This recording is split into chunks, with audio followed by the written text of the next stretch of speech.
Lines media Tamil உறவுகளுக்கு வணக்கம். இன்றைய அரசியல் களம் நிகழ்ச்சிக்கு தங்களை அன்போடு வரவேற்கும். நான் வணக்கம்ண்ணா. வணக்கம் சின்ன. சினிமா தயாரிப்பாளர் சுரேஷ் காமாட்சி அவர்களுடைய பிறந்த நாளை முன்னிட்டு ஏகலைவன் போன்ற ஒரு சில பத்திரிகையாளர் முன்னாள் பத்திரிகை அவங்கள போயிட்டு கேக் வெட்டியிருக்காரு. இந்த கேக்கு வெட்டந்து பெரிய பிரச்சனையா இருக்கும் போல. ஒரு நிகழ்ச்சிக்காக சும்மா வெட்டினாரு, இதை ஏன் வெட்டினீங்க, நீங்க துரோகி கூடலாம் சேர்ந்துட்டீங்க அப்படின்னு சொல்லிட்டு சமூக வலைதளத்துல ஏகப்பட்ட அவருக்கு நிறைய பதிவுகள் வந்து அதை குறித்து அவர் தண்ணியில விளக்கமா ஒரு பதிவு போட்டிருக்காரு. அதை பார்த்துருப்பீங்கன்னு நினைக்கிறேன். எல்லாத்துக்கும் விளக்கம் கொடுத்தா எப்படிதானே நம்ம, அதாவது நிலைமை எவ்வளவு மோசமா மாறி இருக்கு அப்படிங்கிறத தான் இது பார்க்க முடியுது.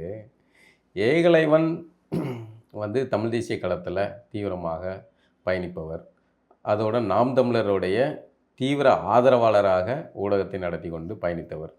நம்ம நாம் தமிழர் விமர்சிச்சா கூட வந்து நம்மகிட்ட வந்து சண்டை போடக்கூடிய ஒரு நபர். அப்படியாப்பட்ட நபர் இன்னைக்கு வந்து ஒரே ஒரு காணொளி, வெறும் சிம்பிளாக அந்த காணொலியுடைய சாரம்சம் கேட்டால் நீங்கள் சிரிப்பு வருங்க. ஏன் இந்த மாதிரியான சந்திப்புகளால் நமக்கு வந்து சில இதெல்லாம் வந்து கீழ்மட்டத்தில் இருக்க தம்பிகளுக்கெல்லாம் மனச்சங்கடம் வருது. அண்ணையா இந்த மாதிரியான செஞ்சுக்கிட்டு இருக்காரு, எல்லாரும் ஊரில் யாருக்கே வந்து பலப்பட்ட தகவல்கள் சொல்லிக்கிட்டு இருக்காங்க. அதையெல்லாம் கன்ஃபார்ம் பண்ணுற மாதிரி இந்த சந்திப்புகள்லாம் நடக்குது. இது சங்கடம், இது வேணாம் அப்படிங்கிறது தம்பிகள் வருத்தப்படுறாங்க. இதை தவிர்த்துக்கலாம் அப்படின்னு ஒரு ஆதரவாளராக அனுதாபியாக ஏகலைவன் அவர்கள் ஒரு கருத்தை பதிவு பண்ணுறார். இந்த கருத்து சரி தவறு அப்படிங்கிறதுக்கு அடுத்து வச்சு நம்ம விவாதம் பண்ணலாம். ஆனால் எடுப்பிலே வந்து ஏகலைவனை வந்து சில பத்திரிகையாளர் துரோகி அப்படி இப்படின்னு ஆரம்பித்தாங்க. அவ்வளோ கூட பயணித்து கூட அன்பாக இருந்து தோளோடு தோளாக நின்று பயணிக்கக்கூடிய ஏகலைவன் ஒரு நொடியில் துரோகியாக மாறிடுறார். என்ன மாற்று கருத்து, வேறு ஒரு இதில் எதிர்கருத்து, இந்த மாதிரி பண்ண வேணாம், எதிர்கருத்து கூட கிடையாது. அது ஒரு இந்த செல்லமாக தட்டுவோம்ல, நான் அந்த பக்கம் போதேன் இந்த பக்கம் அப்படின்ட்டு, அந்த மாதிரியான ஒரு கருத்து. அந்த கருத்தை சொல்கிறதுக்கு ஏகலைவனுக்கு உரிமை இருக்குது. இவ்வளோன்னா ஏகலைவன் பத்திரிகையாளர்கள் அடிப்படையில் அது உரிமை இருக்குது. சரி, உங்கள் ஆதரவாளர்னு கூட விட்டுருங்க, அவர் ஒரு பத்திரிகையாளர், அவர் ஒரு பொதுவான பார்வைகளை வைக்கிறாரு அப்படிங்கிற அடிப்படையில் அவர் வைக்கார். அதே அடிப்படையில் தான் நம்மளும் வைக்கிறோம். நாமளும் வந்து அந்த அது விமர்சனம் ஆகி அதை ஒரு எல்லோரும் பாஞ்சு பிராண்டோடனே நம்மளும் அதை ஒரு கருத்து வைக்கிறோம். இப்போ நம்மள மேலேயும் வந்து பாஞ்சாங்க. இப்போ என்னென்னா, நம்மளாம் வந்து ஒரு ஆதரவாளர்கள் தான். அதாவது அவர்கள் கட்சியில் நம்ம இணைகளை பயணிகளை பொறுப்பில் இல்லை, எதுவும் கிடையாது. இந்த காலகட்டத்தில் தமிழ் தேசியம்னா 2009 இனப்படுகொலைக்கு பிறகு ஒரு இனப்படுகொலைக்கு பிறகு ஒதுக்கிற ஒரு கட்சி. இந்த தமிழ்நாட்டில் இந்த அரசியல் வலுப்பெறணும், திராவிடம் வீழணும் அப்படின்னு நம்ம நம்புகிறோம். அதனால் இது வந்து சரி, இவங்க வளர்கிறாங்க, அவங்கள நம்ம வந்து நம்மளால் முடிந்தது என்ன செய்வோம், அந்த இதை செய்யலாம் அப்படின்னு நம்ம ஆதரிக்கிறோம். பல விஷயங்களில் வந்து நம்ம வந்து அவர்களுக்கு ஆதரவான நிலைப்பாடு எடுத்து பேசுகிறோம். கிட்டத்தட்ட ஒரு நம்ம சேனல் ஆரம்பித்து ஒரு 1000 வீடியோ ஒரு ஆண்டுகளில் ஆகுது. ஒரு 1000 வீடியோ வந்து இவர்களை ஆதரித்து போட்டுட்றாங்க. ஆனால் ஒரே ஒரு வீடியோ தான் வந்து ஏகலைவன் சொன்னதில் என்ன தவறு அப்படின்னு விமர்சிக்கிறோம். உடனே வந்து இங்கே வந்துட்டாங்க, இவர்களும் துரோகிகள் அப்படின்ட்டு. அப்போ எல்லாருக்கும் துரோகி பட்டம் சூட்டுறதையே வந்து ஒரு குரூப்பு வேலையை செஞ்சுக்கிட்டு இருக்காங்க. இப்போ நம்ம 1000 வீடியோ ஆதரித்து போட்டிருக்கோம்ல, ஏகலைவன் 5000 வீடியோ ஆதரித்து பேசியிருப்பாப்புல.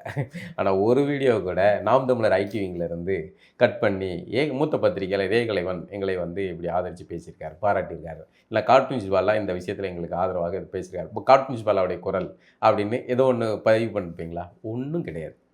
ஆனால் இன்றைக்கு ஒரு சிறு விமர்சனம், அந்த விமர்சனம் வந்து ஆரோக்கியபூர்வமான ஒரு உரையாடலுக்கான ஒரு விமர்சனம். அதை வச்ச உடனே அதில் இருக்கிறதுல ஏதாவது வார்த்தைகள் இருக்கா, அதை கட் பண்ணி பார்த்தீங்களா எப்படி பேசுகிறாங்க, எவ்வளோ வன்மை பார்த்தீர்களா, இவன் வந்து பாம்பு விஷம் அப்படின்னு விதமாக எடுத்து போட்டு அதை பரப்புகிறாங்க. அப்போ உங்களுடைய புத்தி சிந்தனை எல்லாமே எவ்வளோ மட்டரகமாக இருக்குன்னா, உங்களுக்கு ஆதரவான குரல் எதுவுமே நீங்கள் வெளியே கொண்டு வர மாட்டீங்க. உங்களை எவெல்லாம் திட்டுறானோ அவனை தேடி பிடிச்சி போய் பார்க்குறதே வேலையாக இருக்குது. ஏன் வந்து பல யூடியூப் சேனல் வாழுதுன்னா உங்களுடைய இந்த மனநிலை தான், இந்த புத்தி தான்.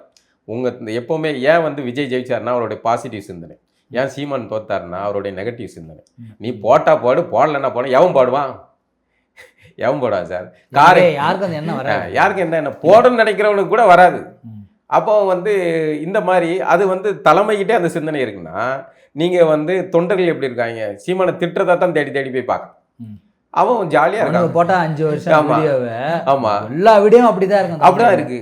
ஆனால் இன்னைக்கு என்ன இதாயிடுச்சுன்னா, அவர்கள் எல்லாம் இன்று வந்து பங்காளிகள் ஆகிவிட்டார்கள். அண்ணே என்னண்ணே?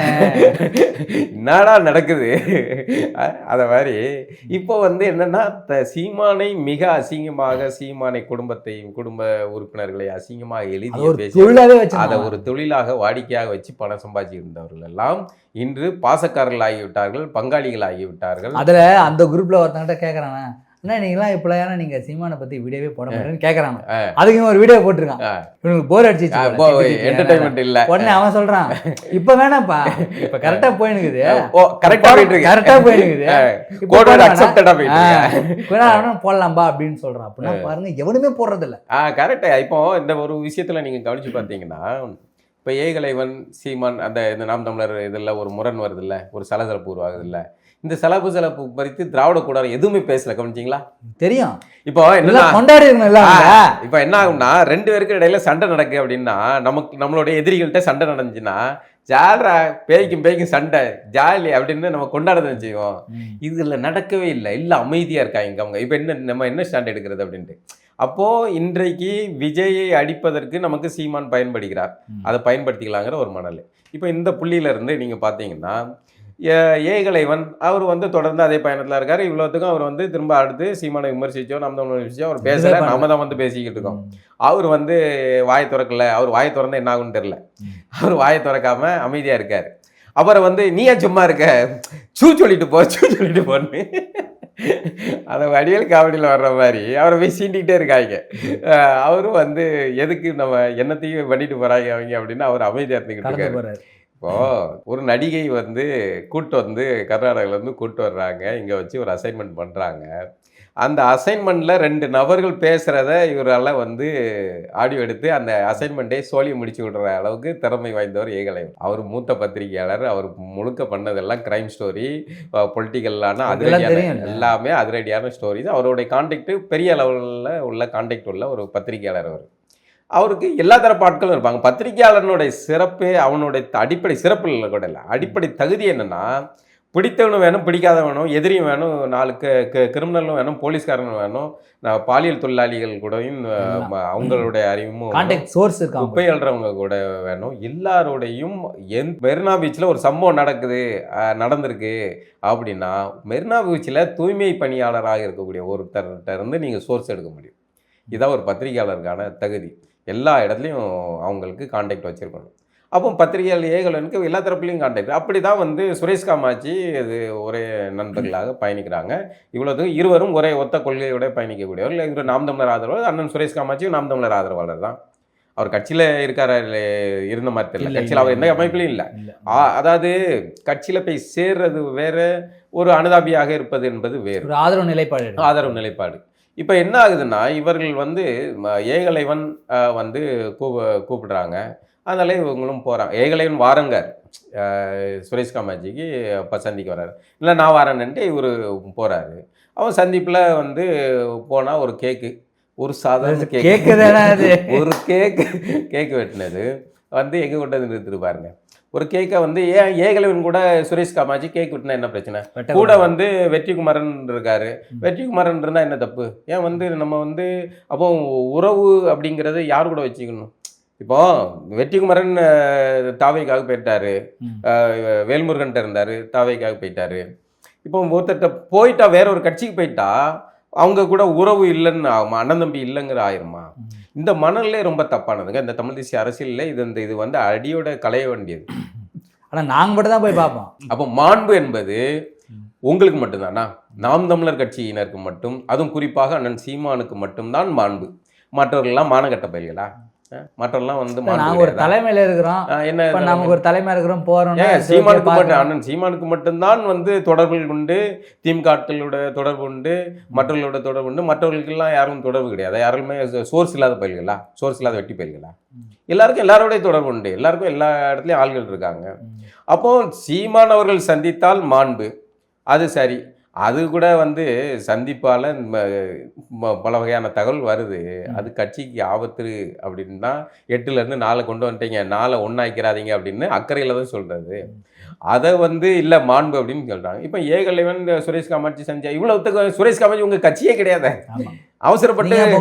அவசரப்பட்டு சுரேஷ் காமாட்சியை கட்சியை விட்டு நீக்குகிறோம்னு அறிக்கை தான் விட்டுற வராங்க.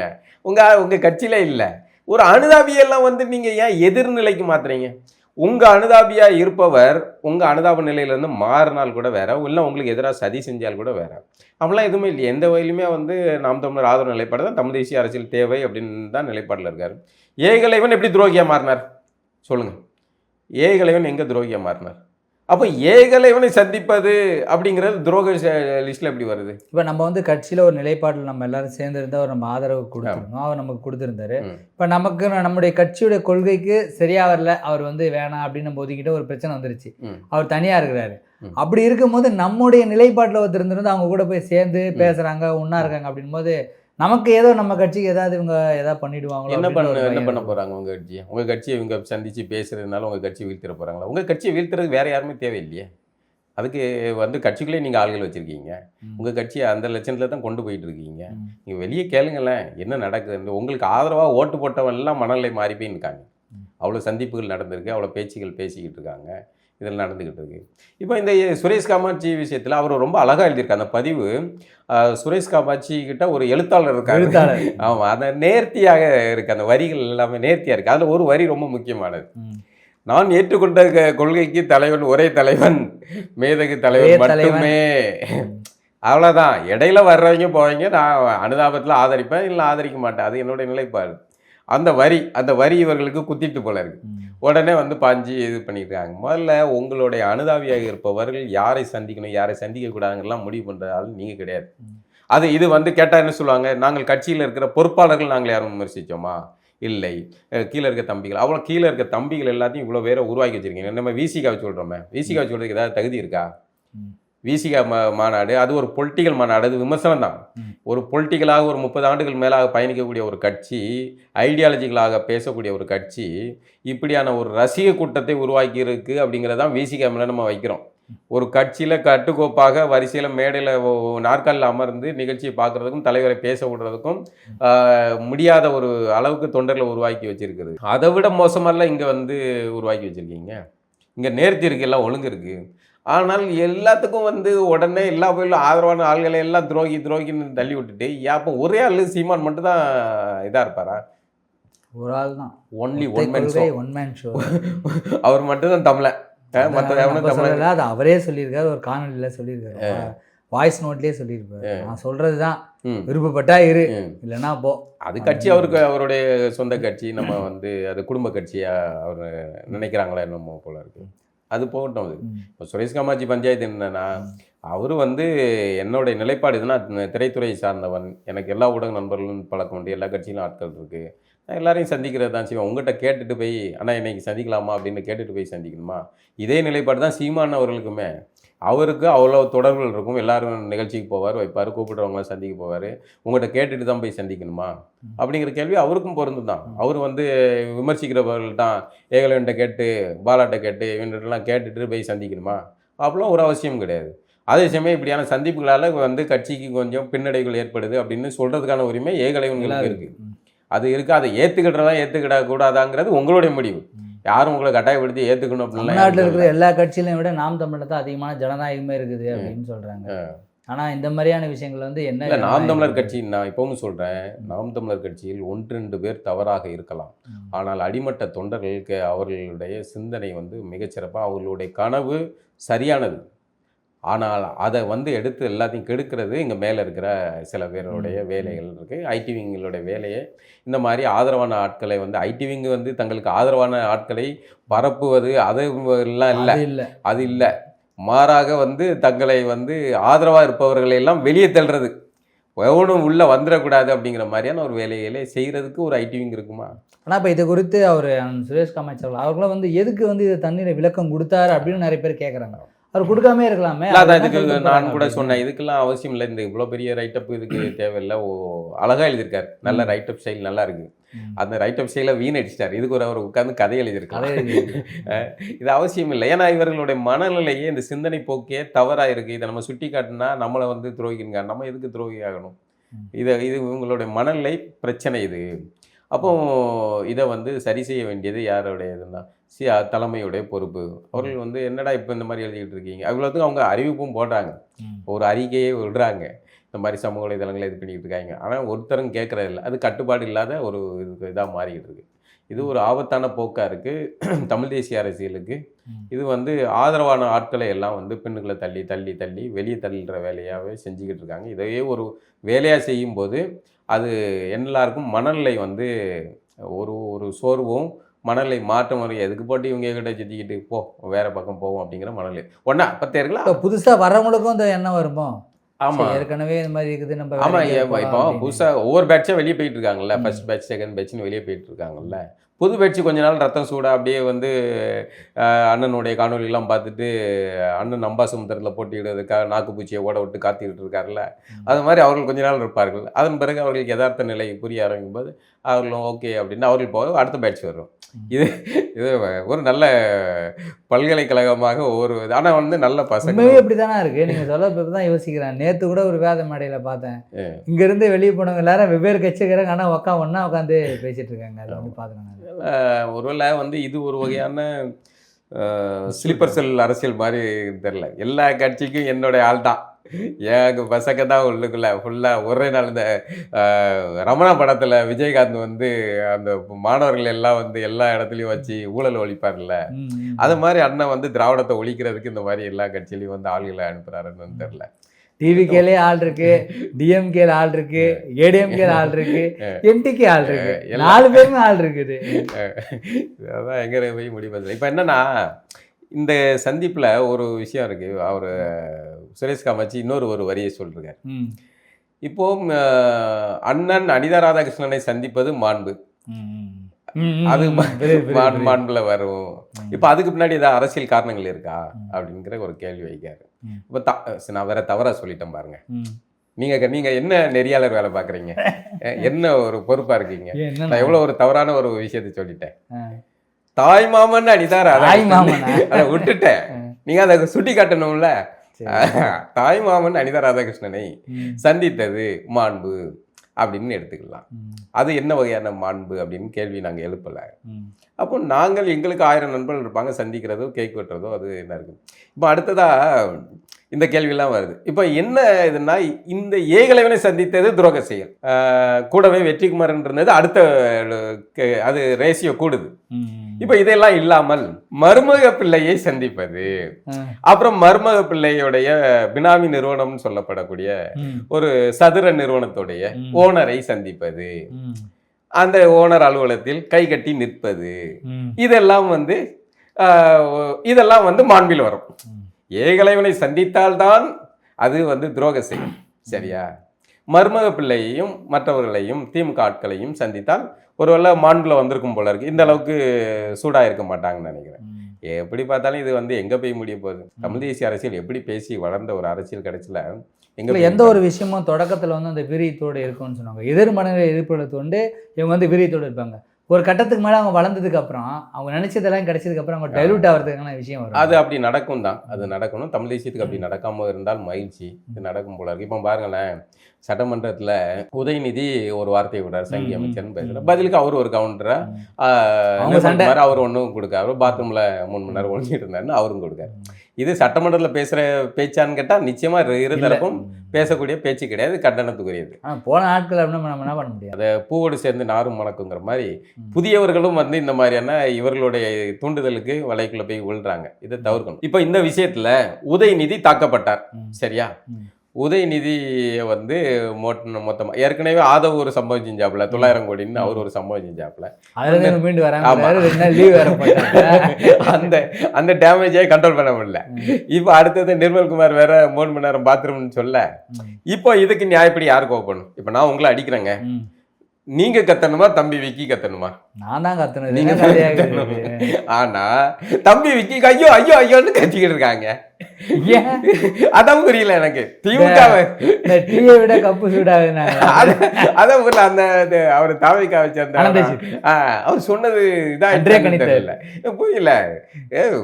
திமுக காரங்களே அடிக்காங்க, திமுக தலைமையை இது பண்றாங்க, டேமேஜ் பண்றாங்க. திமுக இணைய அடியாட்கள் தானே வந்து கொந்தளிக்கணும். அவர்கள் பெரும்படை வச்சிருக்காங்களே, கருத்துக்கு அந்த சாமி அவன் ஏகப்பட்டவர் வச்சிருக்காங்க, அவங்க தானே ரைட்டப் எழுதணும். இப்போ நாம் தமிழர்காரங்க உட்காந்து அதுக்கு எழுதிக்கிட்டு இருக்காங்க. என்ன நடக்குதுன்னு புரியல. இது எங்க இதா இருக்கு, இதை என்ன ஏதோ எங்கேயோ தேல் கொட்டினா எங்கேயோ எங்க வலிக்கணும். அடிச்சா அங்கதான்டா வலிக்கும். அது மாதிரி இந்த மாதிரியான துயர சம்பவங்கள்லாம் நடக்கு. அப்போ அதப்படி இப்போ சுரேஷ் காமாட்சி அவர்கள் மருமக பிள்ளையையும் தாய் மாமனையும் மற்றும் பலரையும் சந்தித்தால் அது வந்து தமிழ் தேசிய அரசியலுக்கு வளர்ச்சியாக இருந்திருக்கும் போல இருக்கு. அதனால தான் சுரேஷ் காமாட்சி இப்போ சுரேஷ் காமாட்சி அதை பாட்டுக்கு மனசு ஜவனேன்னு இருந்தார். இந்த ஏகலைவன் கம்பெனி ஒரு கேக்கு வெட்டு ஒன்று கூப்பிட்டு இப்போ அவரையும் துரோகி லிஸ்ட்ல சேர்த்து விட்டு விட்டாங்க. இன்னும் அப்படின்னா யார்கிட்டையும் பேசவே முடியாது, நான் யார்கிட்டையும் பழகவே முடியாது. என்ன கதையா இருக்குது? அப்போ வந்து என்ன சொல்ல வர்றாங்க இதன் மூலமாக, அண்ணன் சீமானுக்கு அவர்களுக்கு மட்டும்தான் மாண்பு இருக்கிறது, மற்றவர்கள் யாருக்கும் மாண்பு இல்லை அப்படின்னு தான் இதை சொல்ல வர்றாங்க. வேற யாரையும் சந்திக்க கூடாது, அண்ணனுக்கு ஜே அப்படின்னு விசில் அடிச்சுக்கிட்டு இருங்க அப்படிங்கிறதான் சொல்ல வர்றாங்க. இது அப்படிலாம் இருக்க முடியாது சார். இதான் ஓப்பனாக இருக்கு மேலே என்ன பேச முடியும்? நீ கமெண்ட்ல வந்து என்ன கதைனாலும் சரி, என்ன பண்ணாலும் சரி, நமக்குன்னு ஒரு சுய சிந்தனை இருக்கு. சுய சிந்தனை இருப்பவர்கள் இதை ஆய்வு பண்ணி பாருங்க, அவ்வளவுதான். நீங்க எப்படியும் இருந்து போங்க. சுய சிந்தனை இருப்பவர்கள், தமிழ் தேசிய அரசியல் பேசக்கூடியவர்கள், பொதுவில் வந்து மற்ற கட்சிகளை விட தமிழ் தேசிய அரசியல் பேசக்கூடிய நல்ல பக்குவமான இதாக இருக்காங்க, அரசியல் பார்வை கொண்டவர்களாக இருக்காங்க, உரையாடல் நடத்தக்கூடியவர்களாக இருக்காங்க. அது எல்லாத்தையுமே இந்த இணையத்தில் ஃபேக் ஐடிகளில் இந்த மாதிரி வந்து எதையாவது குப்பையாக கமெண்ட் போடுறாங்களே, பெருவாரியாக வாயை திறந்த ஆபாசம் தான், ஆபாச கமெண்ட்டுகள் தான். எடுத்த எடுப்பில் ஆமாம், எடுத்த எடுப்பில் திமுகவை விட மிஞ்சிருவாங்க போல இருக்குது. அவ்வளோ கமெண்ட்டுகள்.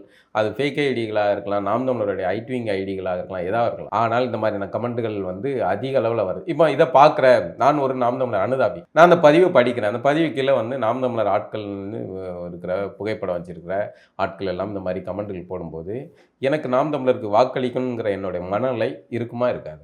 100% இருக்காது. அவ்வளோதான், முடிஞ்சுப்பேன். அப்போ அது 8லேருந்து 4 வராது. ஏன் வராது? 4லேருந்து ஏன் 1 வராது? இதை சொன்னால் நீங்கள் தமிழ் தேசியத்தை வீழ்த்தும் வேலை செஞ்சு கொண்டிருக்கிறீர்கள் அப்படிங்க.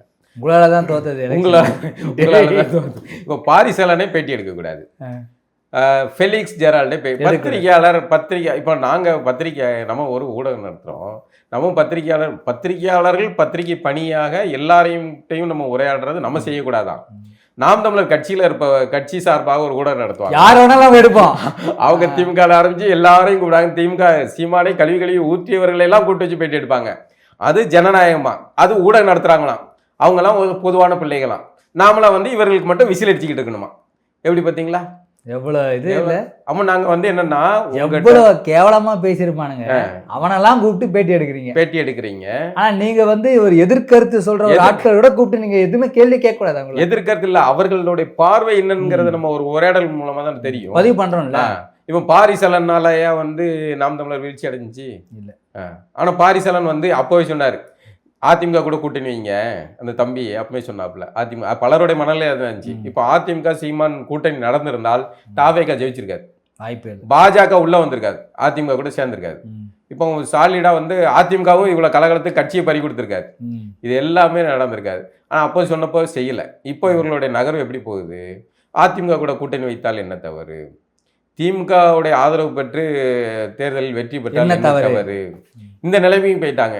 இதுக்கு பருத்தி மூட்டை குடன்லேயே இருந்திருக்கலாமே, அப்போ முதல்ல வச்சிருக்கலாமே. இது எதுக்கு இவ்வளவு? பொதுவாக ஒரு சாதாரண ஒரு அரசியல் பார்வை உள்ளவர்கள் கூட தெரியும், தமிழ்நாட்டில் தனித்து நின்று ஒரு கட்சி வெற்றி பெற முடியாது. அது விஜய்க்கு மட்டும் நடந்தது. அது வந்து சினிமா மோகம், திரை பிம்பத்தில் தமிழ். அது கூட தனித்து நின்று விஜயின் ஆதரவால ஜெயிக்கல. அது வந்து அதுதான் எதிர்நிலையிலுடைய அவங்களுடைய வெறுப்புனால தான், திமுக மீதான வெறுப்பு, வேற எதுவும். அது மிக மிக முக்கியம். அந்த திமுக வெறுப்பை நாம் தமிழர் வந்து நீண்ட காலமாக உருவாக்கியது. திராவிடத்துக்கு எதிரான மனநிலையை கடந்த 10-15 ஆண்டுகளாக பேசி பேசி உருவாக்கியதை கடைசியில விஜய் வந்து அறுவடை செஞ்சுட்டு போயிட்டாரு. எல்லாருமே மக்கள் சொல்றாங்க கரெக்ட், சீமான் சொன்னது கரெக்ட் தான், சீமான் சொன்னது கரெக்டான்னு சொல்லுங்கிறாங்க. கரெக்டா விஜய் உள்ள வந்தாரு, போய் அவர் அறுவடை பண்ணிட்டு அதுக்கு வந்து அவருடைய திரைபிம்பம் பயன்பட்டது. ஆனால் நாம் திமுக கடைசி காலத்தில் செய்த அந்த சர்வாதிகார ஆட்சி மனநிலை இருக்குல்ல, சட்ட ஒழுங்கு பிரச்சனை ஆரம்பிச்சு ஏகப்பட்ட தவறுகள் செஞ்சாங்க. அவ்வளவும் திமுக மீது மக்களுக்கு வெறுப்பு மனநிலை இருந்தது. அந்த வெறுப்பு மனநிலையை நாம் தமிழர் அறுவடை செய்ய வேண்டிய நேரம், அந்த அறுவடை செய்ய வேண்டிய நேரத்தை கோட்டை விட்டார்கள். அப்போது விஜய் போட்டு அடிச்சுக்கிட்டாங்க. இப்ப யாருமே கேட்கல. அப்போ போட்டு விஜய் அடிச்சு விட்டு விஜய் கரெக்டா டார்கெட் பிக்ஸ் பண்ணாப்ல. திமுக டிவிக்கு மோதல், அவ்வளவுதான். எனக்கு எதிரி தீய சக்தி திமுக, முடிஞ்சு போச்சு. ஆனால் அதுக்கு முன்னாடி 100 தடவை 1000 தடவை சீமான் நாம் தமிழர் வந்து திமுகவை வந்து அம்பலப்படுத்தியிருக்காங்க, பேசியிருக்காங்க. கடைசி நேரத்தில் வந்து அதாவது ஏதாவது இப்பதானே சரியா இருந்திருக்கும். அதாவது புதையல் கிடைக்க வேண்டிய நேரத்தில் வந்து தோண்டதுக்கு மாச்சப்பட்டு போய் போடா இதுக்கு மேலே ஒன்றும் தோண்ட முடியாதுன்னு விட்டுட்டு போன மாதிரி வேற பக்கம் போய் குழியை தோண்டி விட்டாங்க. கடைசியில் புதையல் இங்கே இருக்கு. சிரிக்காதீங்க சின்ன, உங்களுடைய சிரிப்பெல்லாம் வன்மம் நிறைந்ததாக இருக்கிறது. இல்ல நீங்க சொன்னதுனால தான் நான் சிரிச்சேன். நான் வந்து வேற உங்களுக்கெல்லாம் நாம் தமிழர் வீழ்ச்சி அடைவதில் உங்களுக்கெல்லாம் அவ்வளோ இல்லை. நான் உண்மையாகவே ரொம்ப நாளாக நான் நினச்சது தான் வெற்றி பெறணும்னு நினச்சேன். அவங்க இந்த மாதிரியான கூட்டணிகள் வச்சா அவங்களுக்கு இது இல்லை. எனக்கு ஒரே ஒரு சந்தேகம், இது எனக்கு சரியாக தவறானது இல்லை, என்னுடைய புரிதல் எப்படின்னு எனக்கு தெரியல. ஏன்னா நீங்கள் தவறாக நினச்சிங்கன்னு பிரச்சனை இல்லை. இப்போ விஜய் அவர்களும் சீமான் அவர்களும் இப்படி இருந்தவங்க இன்னைக்கு அவங்க 2 பேரும் இப்படி நிற்கிறாங்க. இவ்வளோ பெரிய எதிர் மனநிலையை உருவாக்கி விட்டதனுடைய நோக்கம் என்ன? ஏன் வந்து விஜய் எதிர்க்கணும் எனக்கு புரியவே இல்லை. எனக்கு அதுதான் 2 பேரும் சேர்ந்து நியாயப்படி 2 பேரும் சேர்ந்து பயணிச்சிருக்கலாம். என்ன தப்பு இருக்கு? எனக்கு அதான் சேர்ந்து பயணிச்சிருக்கலாம். அந்த சேர்ந்து பயணிக்க கூடாதுங்கிறதே அசைன்மெண்ட் தான் போல இருக்கு. உண்மை அதான் போல. 2 பேரும் விஜயும் சீமானும் சேர்ந்துடக்கூடாது, 2 தமிழர்களும் சேர்ந்துடக்கூடாது. ஏன்னா 2 பேரும் சேர்றதுல தப்பு இல்லைன்னு நீங்க தான் சொன்னீங்க. உங்க பிரஸ் மீட்டை நாங்களே பார்த்துருக்கோம். நாங்க ஆதரிச்சோம். நான் உண்மையாவே நினைச்சேன், சரி பரவாயில்ல, ஒரு நல்லதுதான். இந்த வீணா போன திமுக இல்லாத போனா இது வந்து அப்ப எல்லாம் வந்து அப்படிதான் சொல்லுவாங்க. என்னங்க விஜய் ஒன்றும் விமர்சிக்க மாட்டீங்களா? இல்ல அண்ணன் கொஞ்சம் வந்து அமைதியா இருக்க சொல்லியிருக்காரு விஜய் அப்படின்னாங்க. அப்போ சரி ஒண்ணு மண்ணா போறாங்க. சரி ஏதோ ஒண்ணு தீய சக்தி திமுக ஒளிஞ்சால் சரி அப்படின்ட்டு. இப்போ நமக்கு மணல் என்ன, தீய சக்தி திமுக ஒழிக்கப்பட்டு விட்டது, அவ்வளோதான். எனக்கு திமுக ஒழிஞ்சிட்டு தாவைக்காரங்க திமுக அடித்தா எனக்கு கவலையே இல்லை, நான் என்ஜாய் பண்ணுறேன், அவ்வளோதான். நான் இதுக்கு திமுக டேமேஜ் ஆகிறதுக்கு நான் ஏன் உள்ள குறுக்க புகுந்து இது பண்ணும்? இதைத்தான் வந்து வீசி காய்ச்சிச்சு. கவனிச்சிங்களா? கடந்த ஆட்சியில் நம்ம திமுக எல்லாம் விமர்சிச்சுக்கிட்டு இருப்போம். வீசிக்க சிறுத்தை குட்டிகள் எல்லாம் பாஞ்சு குறுக்க வந்து அம்பு வாங்கிட்டு இருந்தாங்க. இப்போ அந்த வேலையை வந்து நாம் தமிழர் தம்பிகள் செய்யறாங்க போல. அப்படிதான் தோணுது. திமுக இருக்கு. திமுக உதயநிதியை டேமேஜ் பண்ணா நீங்க எதுக்கு சார் கொந்தளிக்கிறீங்க, கோவப்படுறீங்க? அது தாவைக்கு அடிக்கிறது நீங்க தனியா பாத்துக்காங்க. திமுக அடிச்சா திமுக காரங்க பாத்துக்கிட்டும். உங்களை அடிச்சா நீங்க உங்களை அடிச்சா உங்களுக்கும் இந்த தாவைக்காக முதல்ல அப்ப இறங்கி அடிங்க. நீங்க திமுக அடிச்சதுக்கெல்லாம் நீங்க ஏன் குறுக்க பாயிறீங்க? அப்போ வந்து திமுகவுக்கு இப்போ விசிகா இல்லாத குறை வந்து போக்கப்படுதா என்னன்னு தெரியல. ஏதோ ஒண்ணு அண்ணன் சுரேஷ் காமாட்சி அண்ணனுக்கு இப்படி ஒரு கேக்கு மூலமாக ஒரு துயரம் நடந்திருக்க விட அது கேக்கு மூலமாக துரோகி ஆயிருக்காரு. கேக்கை எதிர்பார்த்தாரு தெரியல, ஆனா கேக்குனால வர வினை எதிர்பார்த்திருக்க மாட்டாரு. ஆமா. மீண்டும் ஒரு நிகழ்ச்சி சந்திப்போம். நன்றி.